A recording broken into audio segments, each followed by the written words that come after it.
السلام علیکم ورحمۃ اللہ وبرکاتہ۔ طول البلد، لانگیچیوڈ۔ طول البلد کسی مقام کا خط گرینیج سے شرقاً یا غرباً زاویئی فاصلہ ہوتا ہے۔ طول البلد کا مبدا خط گرینیج ہے۔ اس سے مشرقی طرف 180 خطوط اور مغربی طرف 180 خطوط کھینچے گئے ہیں۔ پھر یہ خطوط ایک دوسرے کے ساتھ مل کر دائرے بناتے ہیں۔ مثلاً خط گرینیج سے بجانب مشرق پہلا خط اور بجانب مغرب 179واں خط یہ دونوں اگر ملائے جائے تو ایک دائرہ بنائے گا۔ ان دوائر کو دوائر طول البلد یا ان خطوط کو خطوط طول البلد کہا جاتا ہے۔ یہ تمام دوائر دوائر عظیمہ ہوتے ہیں اور سارے قطبین پر ملتے ہیں۔ اس گلوب کی تصویر میں آپ کو نظر آ رہے ہیں، یہی دوائر یا خطوط طول البلد ہے۔ یہ ٹوٹل 180 دوائر ہے اور یا 360 خطوط ہے۔ جس کا طول البلد مشرقی ہو اس کے ساتھ ای لکھا جاتا ہے، اور جس کا مغربی ہو اس کے ساتھ ڈبلیو لکھا جاتا ہے۔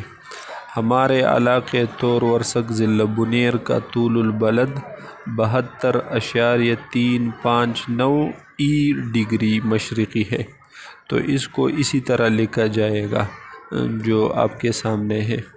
اس کا مطلب یہ ہوگا کہ ہمارا علاقہ خط گرینیج سے بطرف مشرق 72.359 درجے پر واقع ہے۔ پس ای اور ڈبلیو طول البلد کی علامتیں ہیں، اور این اور ایس عرض البلد کی علامتیں ہیں۔ اگر یہ علامات نہ لکھے بلکہ اس کی جگہ جمع اور منفی کا نشان لکھے تب بھی صحیح ہے۔ عرض البلد شمالی کے ساتھ جمع کی علامت لکھیں گے اور جنوبی کے ساتھ منفی کا۔ اسی طرح طول البلد مشرقی کے ساتھ جمع کی علامت اور مغربی کے ساتھ منفی کی علامت لکھیں گے۔ تمام خطوط طول البلد خط استوا پر عموداً پڑے رہتے ہیں۔ بس کسی مقام کا طول البلد معلوم کرنا ہو تو اس کا طریقہ یہ ہے۔ جیسے یہ ایک کرہ ہم نے فرض کیا، اوپر قطب شمالی اور نیچے قطب جنوبی، درمیان میں یہ خط جو کھینچا یہ خط استوا، پھر ایک قطب سے دوسرے قطب تک لکیر کھینچا، یہ خط گرینیج فرض کیا۔ ابھی یہ ہمارا مقام مطلوب ہے، اس کا طول البلد معلوم کرنا ہے تو زمین کا مرکز فرض کیا۔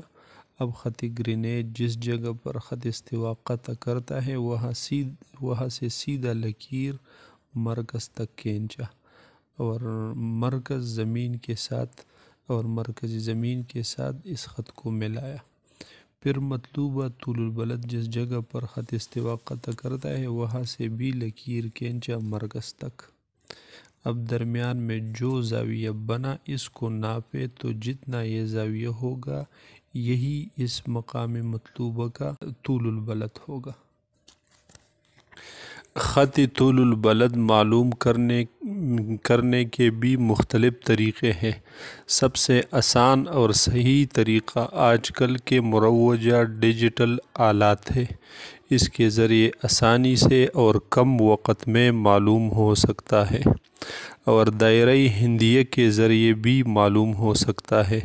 خط طول البلد دراصل خط نصف النہار ہے، پس نصف النہار کے وقت جو سایہ ہے یہی خط طول البلد کہلاتا ہے۔ خطوط طول البلد ایک دوسرے کے متوازی نہیں ہوتے عرض البلد کی طرح، بلکہ خط استوا پر ان دو خطوط طول کے درمیان کا فاصلہ سب سے زیادہ ہوتا ہے۔ پھر جو قطب شمالی یا قطب جنوبی کی طرف جاتے ہیں تو یہ فاصلہ کم ہوتا جاتا ہے، یہاں تک کہ قطبین پر یہ فاصلہ 0 رہ جاتا ہے۔ ہمارے ملک پاکستان کا معیاری طول البلد 75 درجے ہے۔ اوقات صلاۃ نکالنے میں مقامی طول البلد اور مقامی عرض البلد کا جاننا ضروری ہے۔ طول البلد کا مبدا۔ عرض البلد کا مبدا خط استوا ہے، تقریباً اس میں کسی کا اختلاف نہیں رہا۔ البتہ طول البلد کا مبدا کون سا ہے تو اس میں متعدد اقوال ہے۔ جمہور قدماء یونان آبادی زمین کے مغربی منتہا یعنی بحر اوقیانوس میں واقع چند جزائر کو مبدئی طول البلد قرار دیتے تھے۔ یہ جزائر جزائر خالدات کے نام سے موسوم تھے، جن کو آج کل کینری آئی لینڈ کہا جاتا ہے۔ یہ تقریباً 1884 تک مبدئی طول البلد تھا۔ اس پر گزرتا ہوا خط طول البلد 0 مانا جاتا تھا۔ بعض لوگ مکہ مکرمہ کو مبدا قرار دیتے تھے۔ مکہ سے شرقاً یا غرباً کسی شہر کا زاویئی فاصلہ طول البلد مشرقی یا طول البلد مغربی کہلاتا تھا۔ قرآن مجید میں بھی مکہ مکرمہ کو ام القریٰ کا لقب دیا گیا ہے، یعنی تمام شہروں کا مبدا و مرکز۔ اس کے علاوہ بھی 2-3 آراء اس میں ہے، مگر ان سب کو پذیرائی نہیں ملی۔ 1884 تک جزائر خالدات مبدا تھا۔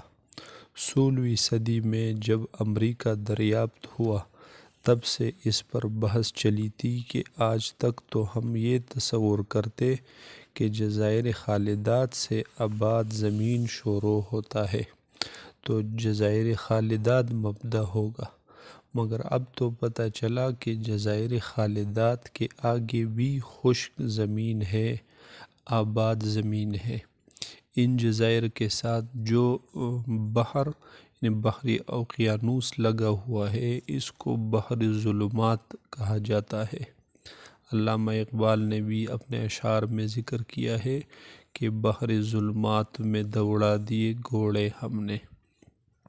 پس 16ویں صدی میں کولمبس اور واسکو ڈے گاما نے اس بحری اوقیانوس میں سفر کیا۔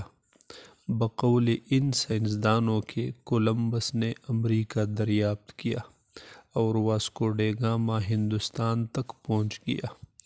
تب سے طول البلد کے مبدا پر بحث شروع ہوئی، یعنی اس 16ویں صدی سے بحث شروع ہوئی، مگر قبولیت عامہ حاصل نہیں ہوئی۔ پھر 1884 میں واشنگٹن میں ایک اجلاس ہوا۔ اس میں فیصلہ کیا گیا کہ مبدئی طول البلد گرین وچ نامی علاقہ ہوگا۔ یہاں ان فلکیین ماہرین کا ایک بڑا رصدگاہ تھا، تو اس رصدگاہ پر گزرنے والے خط کو 0 درجہ طول البلد یعنی مبدئی طول البلد مانا گیا اور اسی کے مطابق نقشے وغیرہ بنائے۔ عالمی وقت بھی اسی کے مطابق سیٹ کیا۔ پہلے جتنے نقشے تھے البیرونی اور الادریسی وغیرہ کے، وہ سارے جزائر خالدات کو 0 مان کر بنائے گئے تھے۔ پس گرین وچ نامی قصبے کے خط کو 0 درجہ طول البلد مانا گیا ہے۔ مختصراً اب اس کو خط گرینیچ کہا جاتا ہے۔ اسی خط گرینیچ سے ہمارا ملک پاکستان 75 درجے طول البلد پر واقع ہے، تو ہمارے ملک کا معیاری طول البلد 75 ہے۔ اور ہمارے علاقے کا معیاری طول البلد مقامی طول البلد 72.359 درجے ہے۔ اسی مقامی طول البلد کے اعتبار سے اوقات نکالے جاتے ہیں۔ 75 طول البلد کے مطابق وقت کو معیاری وقت یعنی اسٹینڈرڈ ٹائم کہا جاتا ہے، اور گرینیچ کے مطابق وقت کو عالمی یعنی انٹرنیشنل ٹائم کہا جاتا ہے۔ نماز کا تعلق یہ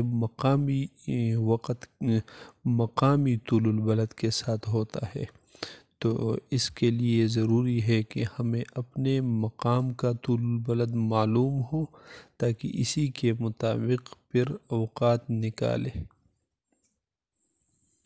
کرۂ زمین پر جتنے خطوط عرض البلد ہے وہ سب ایک دوسرے کے متوازی خطوط یا دوائر ہے۔ دو خطوں کے درمیان فاصلہ بالکل برابر رہتا ہے۔ تقریباً دو خط عرض البلد کے درمیان فاصلہ 69 میل ہوتا ہے۔